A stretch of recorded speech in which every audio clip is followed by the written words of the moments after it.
Shalom à tous. Nous bénissons le Seigneur pour sa grâce. Nous bénissons le Seigneur pour le souffle de vie qu'il nous accorde chaque jour. C'est une grâce. Nous ne pouvons que lui dire merci. Voilà, je prie que le Seigneur conduise toutes choses, qu'il continue de nous enseigner, de nous révéler les profondeurs de sa parole. Voilà, j'aimerais parler de l'évangélisation. L'évangélisation. C'est vraiment suite à un constat, vraiment que j'ai eu à cœur de partager ce message. Vraiment, je m'interroge. À regarder et entendre plusieurs chrétiens prêcher l'évangile en pleine rue ou dans nos familles un peu partout, je me demande si l'évangile est toujours une bonne nouvelle. Franchement, je me demande si l'évangile est toujours une bonne nouvelle. Parce que lorsque je regarde les gens prêcher l'évangile dans la rue, parfois je regarde même des vidéos sur internet, des prédications, de l'évangélisation dans la rue, un peu partout. Parfois moi-même aussi je vois aussi des chrétiens un peu dans la rue aussi évangéliser. Vraiment parfois les messages que j'entends, les messages qui sont annoncés, qui sont prêchés, parfois je me demande si l'évangile est toujours une bonne nouvelle.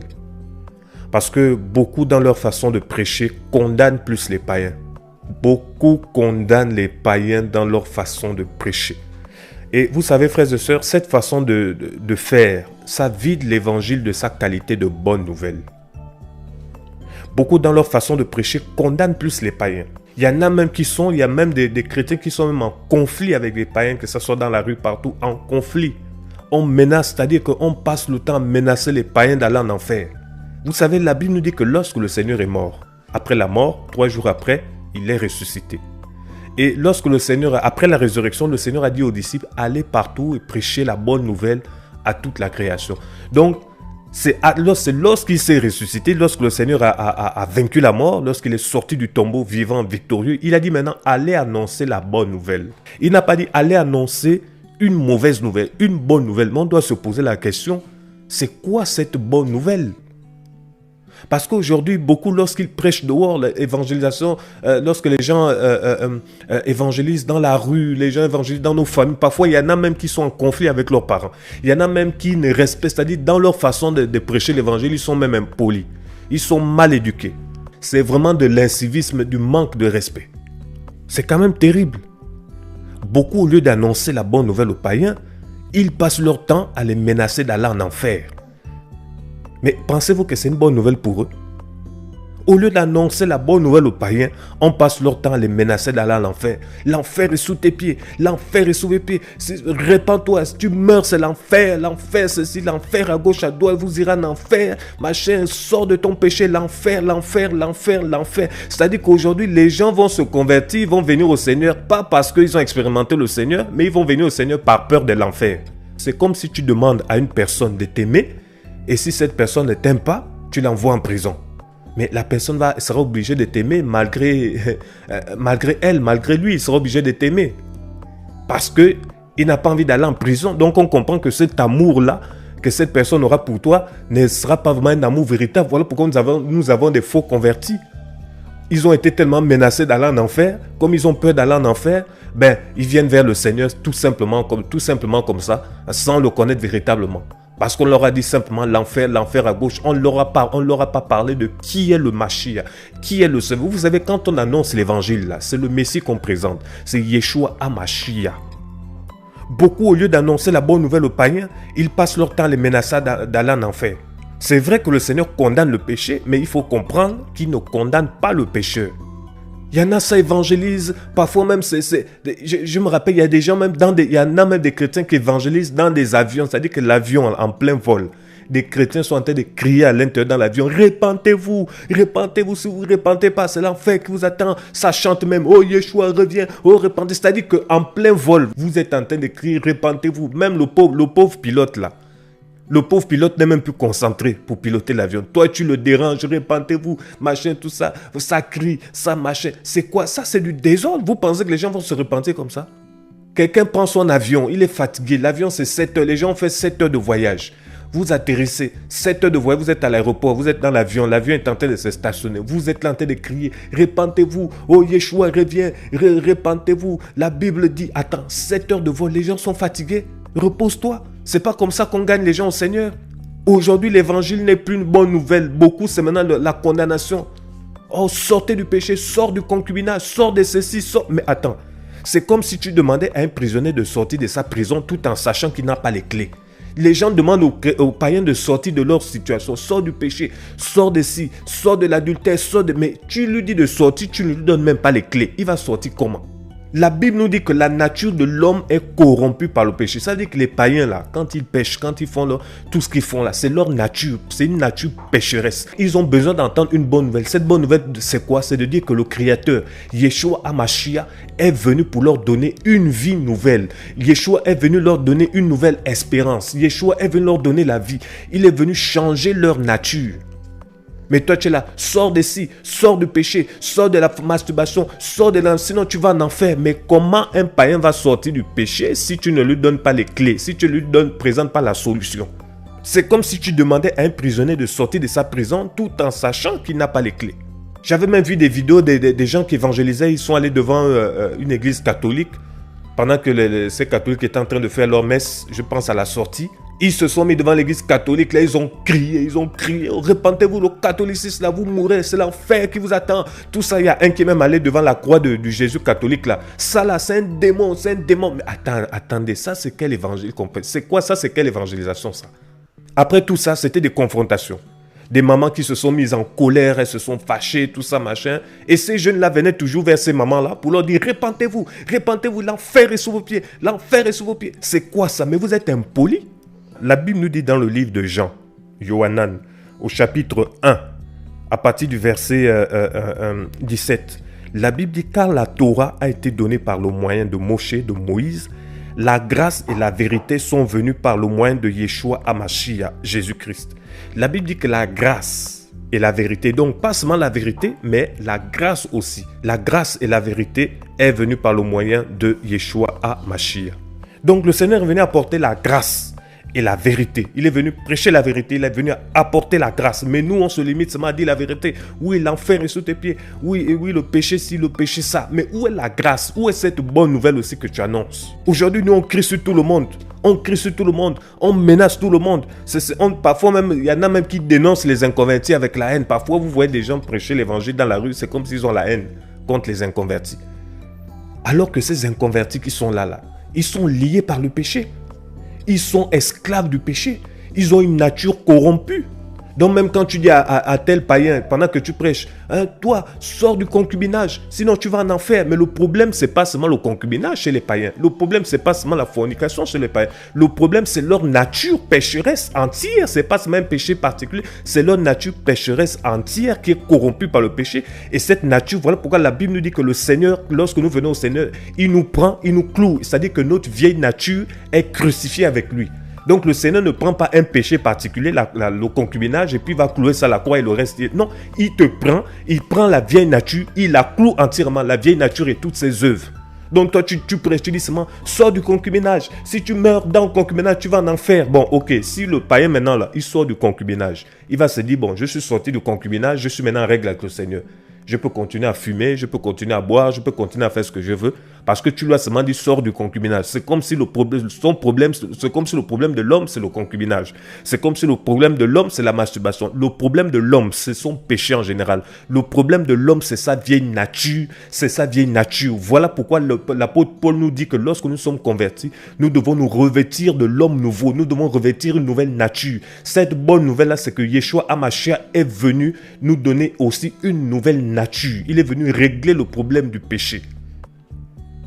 Et la Bible ne dit pas qu'il est venu régler le problème d'un péché particulier. La Bible dit qu'il est venu régler le problème du péché, le problème de cette nature qui nous pousse à pécher. Donc les païens sont liés, les païens sont prisonniers du péché. Ils sont esclaves. Les prostituées, tout ce monde-là, ils sont esclaves de leur péché. Donc lorsque tu vas annoncer l'évangile, va prêcher la bonne nouvelle. La bonne nouvelle, c'est de leur dire, malgré vos péchés, malgré tout le mal que vous faites, malgré toutes les abominations que vous commettez, il y a Yeshua HaMashiach Hamashiach a payé le prix pour vous sauver. Il a payé le prix pour que vous obteniez son pardon. Il veut vous donner une vie nouvelle. Il veut vous accorder le salut. Il vous tend la main.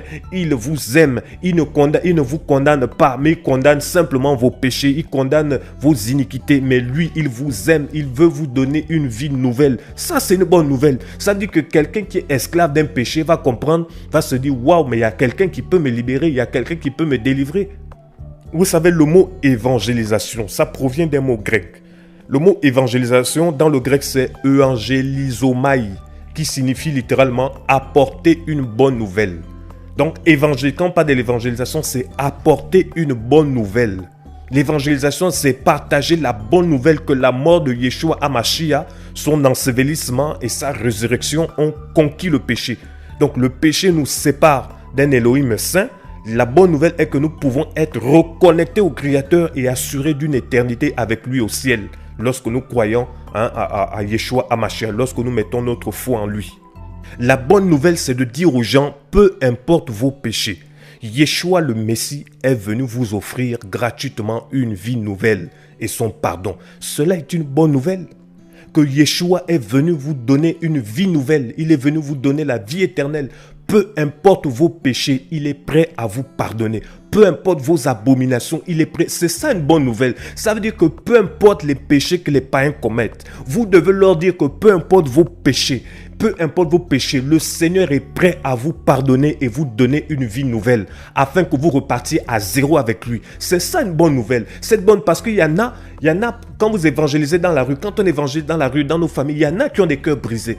Il y en a qui se sentent malheureux. Il y en a qui se sentent condamnés. Il y en a qui se disent c'est fini pour eux. Il y en a qui se disent qu'ils ne peuvent plus être pardonnés tellement ils ont fait des choses sales, ils ont fait des choses compliquées. Donc quand vous venez apporter un message de pardon en leur disant que Yeshua HaMashiach est venu vous pardonner, peu importe le mal que vous avez fait, le pardon est là, la grâce est là. Yeshua est venu vous pardonner, il est venu vous donner une vie nouvelle, il est venu faire de vous des nouvelles créatures. Voici une bonne nouvelle. Beaucoup se disent que dénoncer le péché, c'est seulement lorsque tu pointes forcément du doigt sur tel péché particulier, adultère, mensonge, fornication, masturbation, toutes ces choses. Mais frères et sœurs, vous ne savez pas que lorsque vous prêchez même l'amour du Seigneur, lorsque vous prêchez le pardon, mais vous dénoncez le péché en même temps sans vous rendre compte. Dire aux gens que le Seigneur est venu pour vous pardonner. Dire aux gens que le Seigneur est venu vous donner la vie éternelle. Mais même si tu n'as pas cité un péché particulier là, mais tu es en train de dénoncer le péché. Parce que lorsque tu annonces cette bonne nouvelle, les gens, par le Saint-Esprit, le Saint-Esprit va toucher ces personnes qui vont se convertir, qui vont venir vers le Seigneur. Et c'est le péché qu'ils vont abandonner. Donc ça veut dire que le péché a été dénoncé puisqu'ils finissent par abandonner le péché. Le Seigneur a dit à la femme adultère ceci. Il dit, femme, où sont ceux qui t'accusaient? Donc, il y en a qui accusaient la femme adultère. Oh, tu as commis l'adultère, c'est l'enfer qui t'attend. Tu meurs là, c'est l'enfer. Répands-toi, machin, c'est là. Donc, il y a des gens qui l'accusaient. Le Seigneur dit à cette femme, où sont ceux qui t'accusaient? Personne ne t'a-t-il condamné? Donc, en gros, cette femme était dans l'adultère, elle pratiquait l'adultère. Il y a des gens qui la condamnaient. Il y a des gens qui pointaient du doigt sur son péché. Mais ça dit que tous les messages qu'elle recevait là, il n'y avait pas la grâce. Il n'y avait pas le pardon. C'était seulement condamnation. Tu mérites la mort. Tu mérites ceci. L'enfer est sous tes pieds. Tu mérites l'enfer. Tu mérites ceci. Tu mérites cela. C'est comme si aujourd'hui on voit des païens dans la rue avec leurs péchés. On leur dit voilà, tu mérites l'enfer. Si tu meurs, c'est l'enfer. L'enfer. On les menace d'aller en enfer. Voilà ce qui s'est passé avec la femme adultère. Elle était menacée de lapidation, menacée d'aller en enfer à tout bout de champ. Le Seigneur lui dit dans Jean 8, où sont ceux qui t'accusaient? Personne ne t'a-t-il condamné? Elle répondit, non Seigneur. Et Yeshua lui dit, regardez ce que le Seigneur lui dit. Le Seigneur lui dit, je ne te condamne pas non plus. Va et ne pêche plus. Le Seigneur lui dit, je ne te condamne pas non plus. Va et ne pêche plus. Vous voyez, c'est ça, c'est une bonne nouvelle pour elle. Elle s'est dit que avec les péchés qu'elle a commis, l'adultère qu'elle a commis, tous les péchés qu'elle a eu à pratiquer, sa vie corrompue, elle s'est dit que certainement les gens vont la condamner. Elle s'est dit que l'enfer l'attend. Elle s'est dit que le jugement l'attend. Ça, c'était clair. Elle méritait la condamnation. Elle était consciente de cela. Mais le Seigneur vient lui dire, malgré ton adultère, malgré ta fornication, malgré tes péchés, malgré ton homosexualité, malgré tout ce que tu as eu à faire, je ne te condamne pas. Va seulement, mais ne pêche plus. Voici la grâce. va et ne pêche plus. Le Seigneur n'est pas venu devant elle en disant, tu meurs, c'est l'enfer, tu meurs, c'est l'enfer. Le Seigneur ne l'a même pas parlé ici d'enfer. Il ne lui a même pas parlé de, je sais pas, il n'a pas parlé d'un jugement, de l'enfer, de machin. Non, il lui a présenté, il lui a dit, va et ne pêche plus. Ça veut dire qu'elle a rencontré, elle a expérimenté le Seigneur. Ça veut dire qu'en expérimentant le Seigneur, elle va maintenant se rendre compte qu'effectivement, son péché pouvait la conduire en enfer. Voilà. Je ne dis pas qu'en prêchant l'évangile, on ne va plus parler d'enfer, de jugement à venir. Non, au contraire, c'est ça l'évangile. L'évangile, c'est aussi parler du jugement à venir. Mais nous devons nous laisser conduire par l'esprit et non nous laisser conduire par nos émotions, par la chair, par notre mauvaise façon de prêcher. Donc le Seigneur dit à ces femmes, je ne te condamne pas non plus, va et ne pêche plus. Donc l'amour du Seigneur manifesté à la croix est une déclaration formelle concernant la justice du Seigneur. Il dit, je ne te condamne pas, même si tu es coupable, je paie pour toi. Donc, au contact du Seigneur, au lieu d'une parole de mort, la femme adultère reçoit une parole de vie. Il dit, va. En d'autres termes, au lieu d'un verdict fatal, elle a dorénavant un avenir, une vie à poursuivre. C'est vrai que le Seigneur condamne le péché, mais il ne condamne pas le pécheur. Il condamne le péché, mais non le pécheur.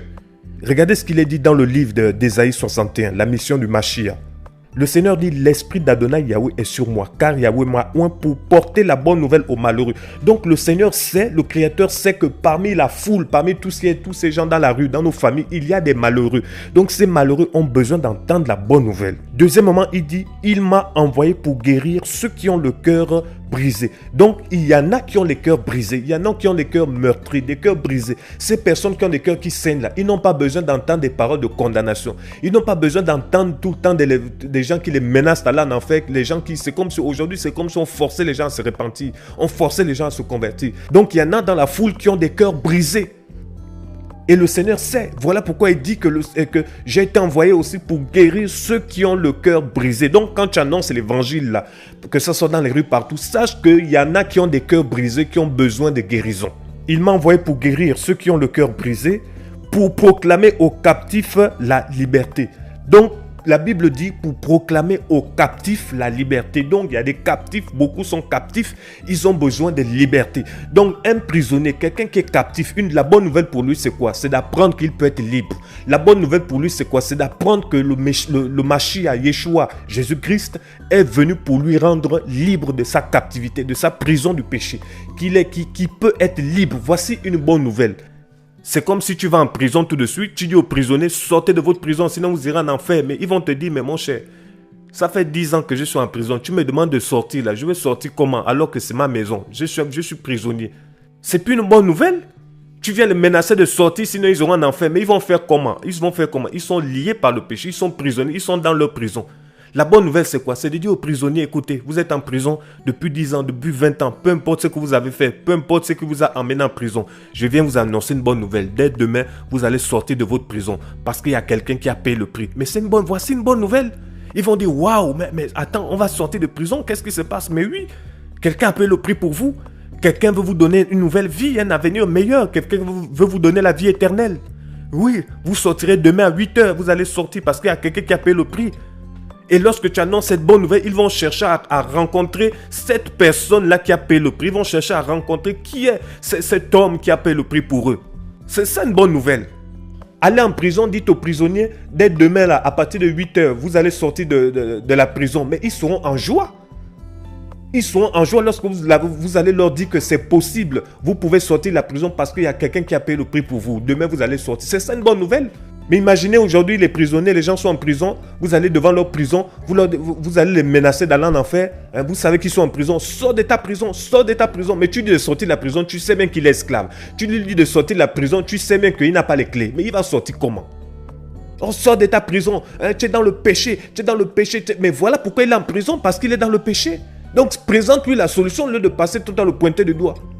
Sors de ta prison, tu es dans le péché, tu meurs là, c'est l'enfer qui t'attend. Mais tu es en train de parler aux prisonniers, mon cher ami. Tu es en train de parler aux gens qui sont prisonniers du péché, qui ont besoin d'une clé, qui ont besoin de la solution, qui ont besoin d'une bonne nouvelle pour leur dire que c'est possible. Vous pouvez sortir de votre prison. Il y a quelqu'un qui a payé le prix pour vous. Voici la bonne nouvelle. Mais tu vas les menacer. Ils sont en prison. On voit maintenant et voilà comment on voit maintenant tous les prisonniers se lever maintenant contre toi. Vous êtes maintenant en train de faire la bagarre en prison. Vous vous battez.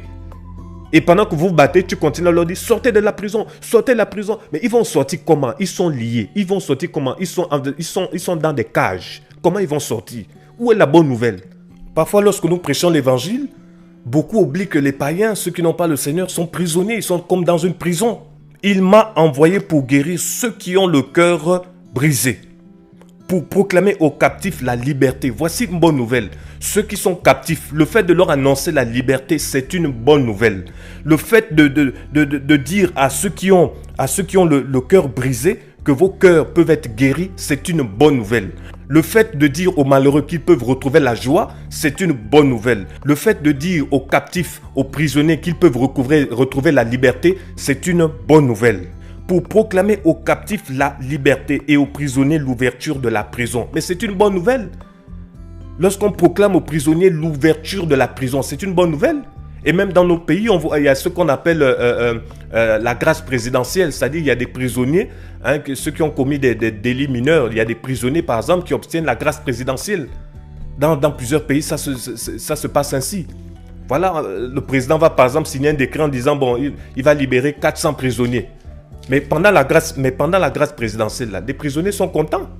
Vous les voyez, ils sont en joie, c'est une bonne nouvelle. Il est en prison, mais il apprend que demain, il va sortir. Pourquoi? Parce qu'il y a eu la grâce présidentielle. Donc, c'est une bonne nouvelle pour lui. Parce que, frère, lorsqu'on prêche l'évangile, il y en a qui ont des cœurs brisés. Il y en a qui sont abattus. Il y en a qui sont malades. Il y en a qui souffrent. Il y en a qui sont liés par le péché. Toutes ces choses. Donc, ils ont besoin d'entendre une bonne nouvelle. Les malheureux ont besoin d'entendre la bonne nouvelle. Ceux qui ont le cœur brisé ont besoin d'entendre que leur cœur peut être guéri. Les captifs ont besoin d'entendre qu'ils peuvent être libérés. C'est vrai que dans l'évangile, on dénonce le péché, on dénonce le mal, on annonce aussi les jugements à venir. Mais de quelle manière? De quelle manière? Il y en a même qui vont devant des mosquées, là, ils prennent le mégaphone. Sortez de là, sortez de là. Allah, c'est un démon, sortez, c'est l'enfer qui vous attend. Attends, c'est comme ça que tu as gagné les musulmans au Seigneur? C'est comme ça que tu as gagné les musulmans au Seigneur. Il y en a qui sont même dans les avions là. Ça crie, répentez-vous. Vous êtes à 10 000 mètres d'altitude là. Le pilote n'est même plus concentré pour piloter l'avion. Malgré le pilotage automatique qu'il a mis. Les gens sont en train de se reposer dans l'avion. Ils sont tellement fatigués. Toi tu cries, répentez-vous. Yeshua revient. C'est là. Ça c'est du désordre. Là, toi là tu es un bandit. Tu n'es pas un chrétien. Les gens sont fatigués. Il y en a même, il y a des cités par exemple résidentielles où à une certaine heure les gens font la sieste, les gens se reposent, mais vous êtes là avec le mégaphone. Rakabara, repentez-vous, sortez du péché. Tout vous qui êtes dans la tradition, sortez de là. Attends, les gens sont en train de se reposer. Il n'y a même plus du respect. C'est-à-dire que c'est quand même terrible. On ne respecte plus les gens. Tu montes dans un train ou dans un métro, si c'est en Europe là-bas, ça crie, on ne dit même pas bonjour aux gens d'abord, on ne dit même pas bonsoir, c'est directement, ça prend le... C'est-à-dire que les chrétiens aujourd'hui, le mégaphone pour les chrétiens devient maintenant une Kalachnikov. Le mégaphone pour les chrétiens devient déjà un fusil d'assaut. Le mégaphone pour les chrétiens devient déjà une bombe atomique. C'est-à-dire que quand les chrétiens ont le mégaphone là, c'est plus pour aller annoncer la grâce. Quand ils prennent ça, c'est pour aller carabiner les gens. L'enfer est sous vos pieds, l'enfer vous attend, machin, ceci. Mais vous pensez que les païens qui vivent dans le péché, là, ils font exprès? C'est leur nature, c'est-à-dire que leur nature, c'est une nature pécheresse. La Bible dit que le péché, c'est pas seulement un acte, c'est aussi une loi. Ils sont sous la loi du péché. Voilà pourquoi la Bible nous dit dans Romains qu'il faut une autre loi pour les rendre libres, la loi de l'esprit de vie en Yeshua HaMashiach. Donc les païens sont sous la loi du péché. Ils sont sous la domination du péché. Donc, ils ne peuvent pas sortir d'eux-mêmes. Ils ne peuvent pas être délivrés. Donc, quand tu dis même à un païen, sors de ton péché, sinon tu vas en enfer. Mais il va sortir de son péché comment? Alors qu'il est sous la loi du péché. Tu dois lui dire, tu dois lui annoncer une bonne nouvelle qu'il y a Yeshua HaMashiach, qu'il y a une autre loi, la loi de l'esprit de vie en Yeshua HaMashiach, qui peut le délivrer de la loi de la mort, la loi du péché. Il y en a même qui se battent même avec des païens, qui sont en conflit avec eux. Mais non, c'est plus ça l'évangile. Le Seigneur dit après sa résurrection. Pourquoi le Seigneur a dit après sa résurrection, allez annoncer la bonne nouvelle? Donc le Seigneur, il fallait qu'il ressuscite d'entre les morts et dire après, annoncer la bonne nouvelle. Donc on comprend que cette bonne nouvelle, c'est ça. C'est sa résurrection. Cette bonne nouvelle, c'est de dire aux gens, puisque à l'époque, les gens avaient peur de la mort. Les gens avaient peur. La Bible dit que Satan tenait les gens par la mort. C'est-à-dire que les gens avaient peur de mourir parce qu'ils avaient peur de l'au-delà. Mais la Bible dit que Yeshua HaMashiach a vaincu la mort. Donc, il a vaincu ce grand ennemi de l'homme qui est la mort. Donc lorsqu'il est ressuscité, il a dit maintenant, allez annoncer la bonne nouvelle. En gros, allez dire aux gens des nations que maintenant qu'il y a une espérance après la mort, il y a la vie éternelle après la mort. Si vous croyez en moi, vous allez expérimenter la vie éternelle. Si vous croyez en moi, vous serez sauvés. C'est ça la bonne nouvelle. Ça veut dire que n'ayez plus peur. Voilà pourquoi le Seigneur dit, ne craignez pas ceux qui tuent le corps et qui ne peuvent tuer l'âme. Donc ça veut dire que même si les gens te menacent de mort, les gens te disent, telle personne te dit, je vais te tuer, je vais te poignarder, tu ne dois pas avoir peur parce que ton âme est sauvée. Tu ne dois pas avoir peur parce que tu as expérimenté la vie éternelle. Tu ne dois pas avoir peur parce que lorsque tu as le Seigneur dans ta vie, tu ne dois plus craindre ceux qui tuent le corps mais qui ne peuvent tuer l'âme. Parce que ce qu'il faut comprendre, c'est que dans l'évangélisation, le message central, c'est quoi? Le message central de l'évangélisation, c'est la croix. La croix. Dans Actes chapitre 2, au verset 36, la Bible nous dit que toute la maison d'Israël sache donc avec certitude que Elohim a fait Seigneur et Mashiach, Yeshua HaMashiach, que vous avez crucifié. Le message central de l'évangélisation, c'est quoi? C'est Yeshua crucifié.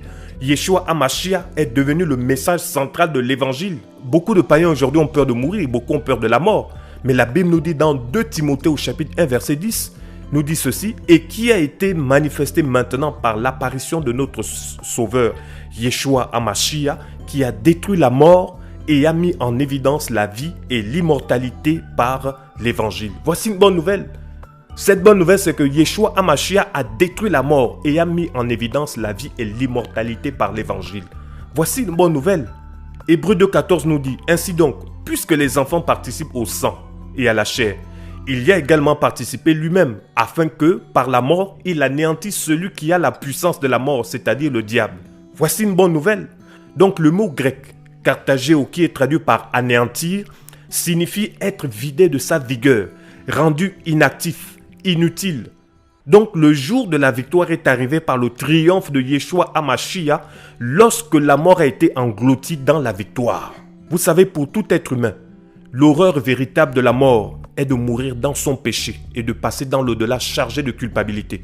Mais le Seigneur est mort à notre place pour nous épargner cette mort si horrible et y mettre un terme. Voici une bonne nouvelle. Il mourut, non seulement pour détruire la mort, mais également pour détruire nos péchés. Voici encore une bonne nouvelle. Sur la croix, le Seigneur a soutiré le poison du crochet venimeux du serpent et maintenant nous pouvons proclamer aux morts, où est ta victoire? Où est ton aiguillon? Voici une bonne nouvelle. Cette bonne nouvelle aussi, c'est quoi? C'est que la vérité de l'évangile n'est pas seulement que le péché a été pardonné, mais il a aussi été maîtrisé. Il a aussi été vaincu. Si nous prêchons un autre évangile, un évangile de condamnation, un évangile de ci, de ça, un autre évangile, il ne s'agit pas de l'évangile de Mashiach. Vous savez, omettre les horreurs de la croix, amoindrir la portée de ces événements, c'est tromper le monde, car il mourrait sans en avoir la connaissance. Le Créateur est venu atteindre l'être humain jusque sur la terre. Et notre devoir, c'est d'annoncer cette bonne nouvelle à toute créature. Donc Yeshua est venu pour restaurer intérieurement ceux qui sont blessés. Donc l'évangile que nous annonçons est censé restaurer intérieurement ceux qui sont blessés. Le Seigneur est venu apporter la guérison et la libération à ceux qui sont liés par le péché. Il dit, vous connaîtrez la vérité et la vérité vous affranchira. Si le Fils vous affranchit, vous serez réellement libre. Une autre délivrance que le Seigneur va opérer, la Bible dit, il est venu proclamer aux aveugles le recouvrement de la vue. Il va prouver que l'aveuglement est aussi bien physique que spirituel. Donc son intervention sur les aveugles physiques prouve sa puissance, mais son but le plus profond est la guérison spirituelle. Donc l'évangile apporte la délivrance, la libération, et cette délivrance est d'abord spirituelle, et elle apporte un changement de vie radical. Il y en a qui évangélisent même leurs parents, ils sont en conflit avec les parents. On menace même nos parents d'aller en enfer. Si vous ne repentez pas, c'est l'enfer, l'enfer, l'enfer, l'enfer. Au point même, tu es en conflit avec ton père, tu es en conflit avec ta mère. Vous êtes en conflit. Et tu vas dire que tu es persécuté alors que tu présentes mal l'évangile. Alors que l'évangile que tu annonces n'est même plus une bonne nouvelle. Il y en a qui prêchent même l'évangile avec la haine. Il y en a qui prêchent, qui dénoncent, c'est-à-dire qui dénoncent les païens, qui les dénoncent comme si les païens... Mais mon frère, ils ont besoin de la délivrance. Ils ont besoin d'être sauvés. Toi, tu vas les dénoncer, tu vas les pointer du doigt, tu vas les menacer d'aller en enfer, tu vas les menacer de jugement, tout ça, pointer du doigt. Mais voilà pourquoi les gens ne veulent pas se convertir, c'est parce que vous les menacez. Je ne dis pas qu'il faut prêcher, je ne sais pas, un amour, l'amour, je ne sais pas, d'une façon, non. Dans l'évangile, on annonce aussi le jugement à venir. Mais mon frère, quand tu annonces l'évangile, il y a la manière. C'est pas l'impolitesse, c'est pas le jugement, c'est pas la condamnation. Tu dois te dire que ceux à qui tu annonces l'évangile dans la rue, là, ils n'ont pas le Seigneur. Ils ont besoin d'être sauvés. Lorsqu'on annonce l'évangile, on doit apporter la bonne nouvelle aux malheureux. Donc, dans la foule, dans cette multitude de gens que nous annonçons l'évangile, il y a des malheureux qui ont besoin d'entendre une bonne nouvelle. Donc, les malheureux ont besoin des messages de consolation. Les malheureux ont besoin d'entendre une bonne nouvelle. On doit dire à ces malheureux que Yeshua HaMashiach est venu aussi vous rendre heureux en lui. Les gens souffrent, les gens sont malades, leurs cœurs sont brisés, il y en a qui sont cassés, déçus. Toi, tu viens encore avec les menaces d'enfer, tu viens encore avec les paroles de condamnation, tu viens encore les menacer je sais pas, répands-toi, c'est l'enfer qui t'attend, le feu de la géhenne vous attend, répentez-vous, sortez de vos péchés, sortez de ceci. Oui, mais ils vont sortir de leurs péchés comment? Tu ne leur as pas donné la clé. On proclame aux captifs la liberté. On dit aux captifs, vous êtes prisonniers, mais la liberté est possible. C'est une bonne nouvelle. Donc, les gens ont besoin de la liberté. Ils ont besoin d'entendre un message qui va les rendre libres de leur prison. Libres de leur chaîne. Proclamer aux prisonniers l'ouverture de la prison. En gros, l'ouverture de la prison. Donc, dans ces prisonniers-là, on ne s'occupe pas de leur péché, tout ce qu'ils ont commis de grave, tout ça. Non. On annonce l'ouverture de la prison. Parce qu'il y a quelqu'un qui a payé le prix. On est là seulement, on cite les péchés. Non, oui, toi, si tu meurs, sors du concubinage, sors de ceci, sors de cela. Si tu meurs dans le concubinage, depuis 10 ans, tu es dans le concubinage, tu meurs, c'est l'enfer. Mais qui t'a dit que son problème, c'est le concubinage? Le problème de l'homme, c'est pas le concubinage. Le problème de l'être humain, c'est pas la fornication. Le problème de l'homme, c'est sa nature pécheresse qui a besoin d'être crucifiée entièrement à la croix. Verset 2. Ésaïe 61, pour publier une année de grâce de Yahweh et le jour de vengeance de notre Elohim, pour consoler tous ceux qui mènent deuil. La Bible dit pour consoler tous ceux qui mènent deuil. Donc il y a aussi la consolation. Il y en a même qui vont prêcher l'évangile par exemple les funérailles, les décès. Ils vont prêcher l'évangile dans les décès, les funérailles, c'est pour condamner. Donc la Bible nous parle même de pour consoler ceux qui mènent deuil. Donc il y a la consolation pour ceux qui sont en deuil. Toi, tu vas prêcher dans les funérailles, tu vas prêcher dans les obsèques, tout ça là, tu vas condamner les gens. Tu vas pointer, les gens sont en train de pleurer la mort de leur enfant, la mort de leur fils, de leur mère, de leur père. Ils ont besoin de consolation. Toi, tu vas les menacer d'aller en enfer. Si vous mourrez là, c'est l'enfer qui vous attend. Il faut vous repentir, il faut faire ci, il faut faire ça, machin. Tu cries, alors que les gens sont en train de pleurer la mort de leur enfant. Au lieu de consoler, des paroles de consolation, alors disant que Yeshua HaMashiach a vaincu la mort. En Yeshua HaMashiach, nous avons le salut éternel. Il vous aime, il vous tend la main. Voici des paroles, les gens ont besoin d'entendre la bonne nouvelle. Je ne dis pas que nous ne devons pas parler du jugement à venir. Je ne dis pas que nous ne devons pas parler des réalités de l'enfer. C'est vrai que nous devons parler de ces choses. Mais le problème aujourd'hui, frères et sœurs, c'est que beaucoup, au lieu d'annoncer la bonne nouvelle aux païens, passent plus le temps à les menacer d'aller en enfer. Et pour moi, franchement, ça, c'est pas prêcher l'évangile. Il y en a même des chrétiens, tu es au travail. Tu vois par exemple tes collègues qui sont peut-être habillés de façon bizarre, tout ça, tu les menaces. Machin, non, faut bien t'habiller, c'est l'enfer qui t'attend. Faut bien t'habiller, les mini-jupes, ceci, cela. Mais prêche l'amour du Seigneur, mon cher ami. Prêche l'amour du Seigneur, ma soeur. Parce qu'elle a mis un pantalon serré, elle a mis ceci, cela. Toi, tu pointes du doigt, mais elle est dans le monde. Elle est païenne. Elle a besoin d'entendre un message de libération. Elle a besoin d'entendre l'amour du Seigneur. Elle a besoin d'entendre l'évangile qui va la rendre libre. Et vous allez remarquer que lorsque Jean-Baptiste a annoncé la venue du Seigneur, Jean-Baptiste a prêché vraiment avec autorité, c'est vrai, répentez-vous, tout ça, le royaume de Dieu est proche, répentez-vous, tout ça. Il a même menacé les pharisiens, tout ça, de se repentir. Mais vous allez remarquer que lorsque maintenant le Seigneur est arrivé, lorsque le Seigneur est ressuscité maintenant d'entre les morts, il a dit, allez annoncer maintenant la bonne nouvelle. Le Seigneur a dit d'aller annoncer la bonne nouvelle après sa résurrection. Donc on comprend que le message de la résurrection, la croix, c'est une bonne nouvelle. C'est pour dire que la mort a été vaincue. C'est ça la bonne nouvelle. Puisque la mort terrorise le monde. La mort terrorise les hommes. Les gens ont peur de mourir. Les gens font tout pour ne pas mourir. Tout ça, les gens ont peur de la mort. Donc le fait de dire aux gens que la mort, ce grand ennemi, a été vaincu, a été écrasé par le Messie, c'est une bonne nouvelle. Je me souviens une fois, il y a 5 ans de cela, 5 à 6 ans, je pense 6 ans, nous étions là en évangélisation dans une petite ville. Et à notre retour, on a pris un bus. Et dans le bus, il y avait des gens qui étaient fatigués, tout ça, parce qu'on avait au moins 3 heures de voyage en voiture. Les gens étaient fatigués, les gens étaient épuisés.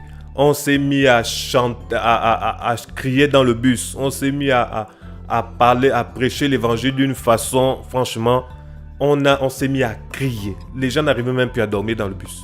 La fatigue. Moi-même aussi, j'étais parmi. Moi-même, j'étais là, je criais. Répentez-vous, répentez-vous ceci, machin, répentez-vous, machin, l'enfer par-ci, l'enfer par-là. Il y avait une personne âgée qui était juste à côté de moi. Le pauvre était tellement fatigué, je ne me rendais pas compte. Il était tellement fatigué, les gens bouchaient, certains bouchaient même les oreilles, mais on criait pendant 4 heures de temps. Un voyage en bus de 4 heures de temps. Donc pendant 4 heures de temps, on s'est mis à crier dans le bus. Répentez-vous, l'enfer par-ci, l'enfer par-là, l'enfer en haut, l'enfer en bas, Yeshua ici. On s'est mis à crier comme pas possible. Et on était fiers. On disait oui, c'est ça l'évangile. C'est alors qu'on dérangeait les gens dans le bus. Le pauvre chauffeur qui conduisait le bus, tellement on criait, il ne pouvait même plus entendre même les klaxons des voitures. S'il y a une voiture qui veut faire un dépassement ou bien s'il y a une voiture qui gêne, tout ça, il ne pouvait même plus entendre les klaxons d'une voiture tellement on criait, tellement on faisait du bruit. Et on était fiers, ça tapait de partout. Boum, boum, boum, boum, boum, Yeshua revient. Mais frères et sœurs, ça là, c'est aujourd'hui que je me suis rendu compte que vraiment, j'étais immature. Ça, c'est vraiment l'immaturité. C'est du désordre. Ça, c'est pas l'évangile, c'est du désordre. Même si peut-être quelques personnes ont été touchées, mais franchement, c'est du désordre. Ce n'est pas parce que tu es dans un bus que tu es obligé forcément de crier. Quand tu es dans un bus ou un moyen de transport, même ton voisin qui est assis à côté de toi, tu peux échanger avec lui de façon courtoise. Tu peux parler de l'évangile à ton voisin juste à côté sans forcément faire du bruit aux gens. Tu n'es pas obligé forcément de crier à tout bout de champ, à moins que le Seigneur te conduise. Mais quand le Seigneur te conduise, le Seigneur aussi nous donne l'intelligence pour être des hommes et des femmes respectueux. Tu montes dans un bus, dans un train, il n'y a que des personnes âgées qui sont fatiguées, qui ont peut-être des problèmes de tension. Tu vas crier, répentez-vous, l'enfer est sous vos pieds, tu vas les dénoncer, tu vas condamner, tu es dans l'adultère. Toi qui es dans le concubinage, depuis 10 ans, tu es dans le concubinage. Mais ça, c'est pas l'évangile, tu es impoli. Ça, c'est quel évangile, ça? Tu ne respectes même plus les personnes âgées. Tu es dans une cité résidentielle, tu prends ton mégaphone. En plein 13h, 14h, les gens dorment, les gens se reposent, les gens font la sieste. Il y en a peut-être qui sont malades, qui ont besoin de calme, de repos. Toi, tu prends ton mégaphone, tu es en train de crier dans les cités résidentielles en désordre. Répentez-vous, l'enfer est sous vos pieds. Ceci, cela, machin. Les gens sont fatigués, les gens sont obligés de fermer les fenêtres parce qu'il y a trop de bruit. Mais ça, là, on finit par déranger les gens. C'est plus l'évangile. Et maintenant, quand tu es maintenant attaqué, tu te dis c'est les combats. Tu te dis, quand tu es maintenant attaqué par ces personnes, quand tu es maintenant un peu brutalisé par ces personnes, tu te dis voilà, c'est des combats. Ce n'est pas des combats. C'est toi qui t'y prends mal. Vous avez fait par exemple, je ne sais pas, Côte d'Ivoire, Paris ou bien Sénégal, Paris. 5 heures de vol, l'avion s'est posé. Les gens sont fatigués. Les gens ont des je ne sais pas, peut-être de la tension. Toi, tu te lèves de ton siège d'avion. Tu commences à crier, répentez-vous, machin, Jésus ceci, Jésus cela, répentez-vous, Jésus vous tend la main, tout ça. Mais tu es en train de déranger les gens, mon type. Tu es en train de déranger les gens. L'évangile, c'est pas seulement crier à tout bout de champ comme des coqs. C'est pas seulement ça. Dans l'évangile aussi, là, notre façon d'évangéliser, on doit aussi être éduqué quand même. On ne doit pas manquer aux gens de respect. Il y en a qui veulent vraiment forcer les gens à se convertir. C'est-à-dire qu'aujourd'hui, l'évangile qu'on prêche là, c'est pour forcer les gens à se convertir. C'est comme si le Saint-Esprit n'a plus son rôle à jouer. C'est maintenant nous qui forçons les gens à se convertir. Même dans nos familles, on les force à se convertir. Ta mère n'est pas convertie, ton père n'est pas converti. Tu forces au point où même tu es en conflit même avec ton père et avec ta mère parce que tu veux qu'il faut qu'ils se répandent. Mais attends, c'est toi qui es là pour donner l'ordre aux gens de se repentir. Tu es qui? La Bible dit que le Saint-Esprit convaincra. Toi, prêche l'évangile. L'évangile, là, c'est pas seulement parler. L'évangile, c'est aussi la vie. Par ta vie aussi, tu peux gagner les âmes. Les gens se limitent seulement à prendre mégaphone, crier. On pense que c'est ça, seulement évangélisation. L'évangélisation aussi, c'est par notre vie. Notre vie aussi peut toucher des personnes. La Bible dit même dans le livre de Corinthiens, je crois, que lorsqu'une femme est mariée, par exemple, à un non-croyant, la Bible dit que le témoignage de la femme, la Bible dit que son témoignage, son comportement peut gagner son mari. Donc on comprend que l'évangélisation, c'est aussi par le comportement. Il y en a quand ils évangélisent, c'est plus l'évangélisation, c'est du bruit. Ça veut dire qu'ils font du bruit. J'avais vu comme ça une vidéo comme ça, des jeunes qui étaient allés évangéliser dans la rue, tout ça, ça criait tellement, tout ça, les gens étaient énervés, les gens se sont fâchés, tout ça, c'était maintenant comme des bagarres. Et pendant qu'ils étaient en train de se, entre griffes, bagarrer, pendant que ça bougeait un peu là, c'était assez tendu, Les gars continuent à leur dire, répentez-vous, l'enfer est sous vos pieds là. Mais tu es en train de les énerver. Où est la bonne nouvelle? Apporte-leur la solution pour qu'ils sortent de leur péché. Tu menaces quelqu'un que si tu continues ton péché là, tu iras en enfer. Mais la personne ne va faire que continuer son péché parce qu'il est sous la loi du péché. Tu dis aux gens, tu continues ton péché, tu continues la fornication là, tu meurs, c'est l'enfer. Mais mon frère, il va continuer la fornication parce qu'il est sous la loi du péché, il est prisonnier du péché. Donc la bonne nouvelle veut que tu dises à cette personne qu'il y a quelqu'un, le Créateur est venu lui rendre libre. Il faut annoncer aux gens la liberté. Il faut annoncer aux gens, dire aux prisonniers, annoncer aux prisonniers l'ouverture des prisons. Il faut annoncer la liberté aux captifs. Il faut annoncer la bonne nouvelle à ceux qui ont des cœurs brisés. Voici des bonnes nouvelles. Moi, quand j'étais dans le monde, moi je fumais. Je fumais, je buvais de l'alcool. Mais imagine-toi chrétien là, si à cette époque, quand j'étais dans le monde, tu viens me voir, pendant que je suis en train de fumer, je suis en train de boire, tu me dis, toi là, si tu continues à fumer, tu meurs, c'est l'enfer. Mais je vais te regarder, j'ai dit, mais lui là, qu'est-ce qu'il me raconte? Je vais toujours continuer à fumer.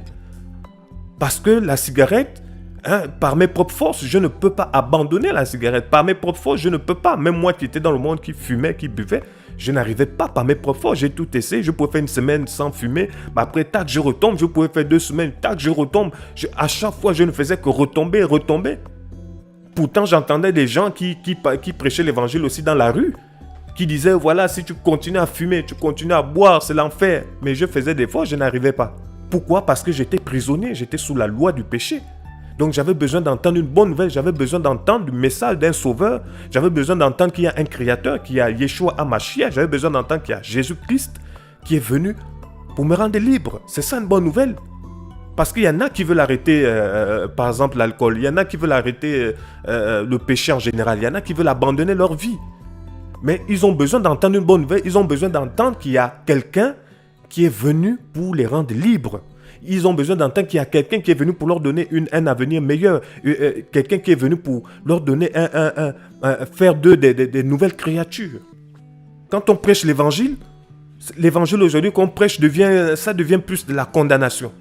On menace presque les gens de se convertir. On force même les gens à se convertir, à se repentir. On force. On essaie de leur faire peur, on essaie de parler d'enfer, le feu, le machin, tout ça là, pour essayer de les terroriser, pour essayer de leur faire peur. Et là, quand ils vont se repentir là, c'est seulement par peur de l'enfer et non pour rencontrer le Seigneur, juste parce qu'ils ont peur de l'enfer. Aujourd'hui, l'évangile qu'on présente, on ne présente même plus le Sauveur. On ne présente plus Yeshua HaMashiach. On ne parle même plus de l'œuvre qu'il a accomplie à la croix, cette œuvre de délivrance là. On ne parle plus de ça. N'oublions pas que l'évangile, dans cette bonne nouvelle-là, c'est de dire aussi que la mort a été vaincue. Cette bonne nouvelle, c'est de dire qu'il y a une vie après. Cette bonne nouvelle, c'est de dire que le Seigneur va frapper le monde. Il y aura des jugements dans ce monde. Mais le Seigneur va épargner ceux qui auront mis sa foi en lui. C'est une bonne nouvelle. Donc, malgré les jugements qu'il y aura dans ce monde, malgré la colère du Seigneur qui va s'abattre, seuls ceux qui seront marqués par le sang du Mashiach seront épargnés de cette colère. C'est une bonne nouvelle. Mais toi, tu annonces seulement le jugement à venir, les jugements du monde, tout ça. C'est comme si tu ne présentes même plus la solution. Tu ne présentes plus le moyen qu'il nous faut pour échapper au jugement à venir. Tu annonces seulement le jugement, tu annonces l'enfer, mais tu ne nous annonces pas véritablement celui qui peut nous échapper, nous sortir de l'enfer. Dans le livre de Actes chapitre 10, à partir du verset 37, la Bible nous dit « Vous avez vu l'arrivée de la parole dans toute la Judée en commençant depuis la Galilée après le baptême que Yohanan Jean a prêché. Comment Elohim a oint d'Esprit Saint et de force Yeshua de Nazareth qui allait de lieu en lieu faisant du bien. » Vous voyez, on dit le Seigneur allait de lieu en lieu faisant du bien et guérissant tous ceux qui étaient sous l'empire du diable parce que Elohim était avec lui. Vous voyez, la Bible dit que il allait de lieu en lieu faisant du bien et guérissant tous ceux qui étaient sous l'empire du diable. Donc il faisait du bien, il guérissait tous ceux qui étaient sous l'empire du diable. En gros, il annonçait une bonne nouvelle. La bonne nouvelle là, c'est quoi? C'est que les malades pouvaient être guéris. Parce qu'avant, en Israël, il y avait trop de mauvaises nouvelles. On n'entendait jamais qu'un mort est ressuscité. On n'entendait jamais que tel malade, on a prié pour lui, il est guéri. On n'entendait jamais des merveilleuses choses. Donc, c'était tout le temps des mauvaises nouvelles. Donc, quand le Seigneur est venu, il a guéri des gens, il a nourri des gens, tout ça. C'était des bonnes nouvelles. Voilà pourquoi les gens, la femme à la perte de sang, la Bible dit pendant 12 ans, Elle a traîné, elle allait chez tous les médecins, ça n'a pas marché. Lorsqu'elle a vu le Seigneur, elle a touché son vêtement, elle a été guérie. Donc elle a reçu sa guérison. Elle a compris que Yeshua HaMashiach est véritablement, il est venu annoncer cette bonne nouvelle aussi de la guérison. Vous savez, le monde est rempli de mauvaises nouvelles. Le monde est rempli, il y a tellement de mauvaises nouvelles. Même en Israël, à l'époque, il y avait trop de mauvaises nouvelles. Les gens étaient liés. Voilà pourquoi la Bible nous dit que le Seigneur alla de ville en ville. Il guérissait les malades. Parce que beaucoup étaient liés. Il y avait tellement de mauvaises nouvelles. Les gens souffraient. Les gens ne guérissaient pas. Voilà pourquoi certains pouvaient dire en Israël, mais nous n'avons jamais vu pareille chose. Des guérisons, des morts ressuscités, tout ça. Donc le Seigneur est venu apporter la joie. Il est venu apporter une bonne nouvelle. Pourtant, tout ça à l'époque en Israël, les gens étaient liés par le péché, ils étaient dans tout. Il y avait des femmes adultères, il y avait des voleurs, des brigands, toutes ces choses. Le Seigneur dit, il n'est pas venu pour les personnes en bonne santé, il est venu pour les malades. Il est venu pour ceux qui sont dans le péché, il est venu pour les prostituées, il est venu pour tous ceux qui ne connaissent pas. Il est venu leur apporter la vie, il est venu leur apporter le salut. Il n'est pas venu les menacer seulement d'aller en enfer, que vous mourrez là, vous irez en enfer. Non, il est venu leur apporter la grâce et la vérité. La grâce et la vérité. Il est venu leur donner un avenir meilleur, la vie éternelle. Voilà, que le Seigneur soit béni et vraiment qu'il nous aide tous à prêcher sa parole, qu'il nous aide vraiment à être conduits vraiment par son esprit en toutes choses. Voilà, que le Seigneur nous guide, lèvons-nous pour l'évangile, lèvons-nous pour l'évangélisation, prêchons l'évangile, mais arrêtons de condamner les gens, arrêtons de menacer les gens à tout bout de champ, arrêtons de forcer les gens à se convertir, tout ça, prêchons la bonne nouvelle de l'évangile. Annonçons Yeshua HaMashiach, annonçons la croix, annonçons les jugements à venir, c'est vrai, mais dites aussi aux gens que vous pouvez échapper à ces jugements à venir si seulement vous mettez votre foi en Yeshua HaMashiach. Que le Seigneur soit béni. Amen.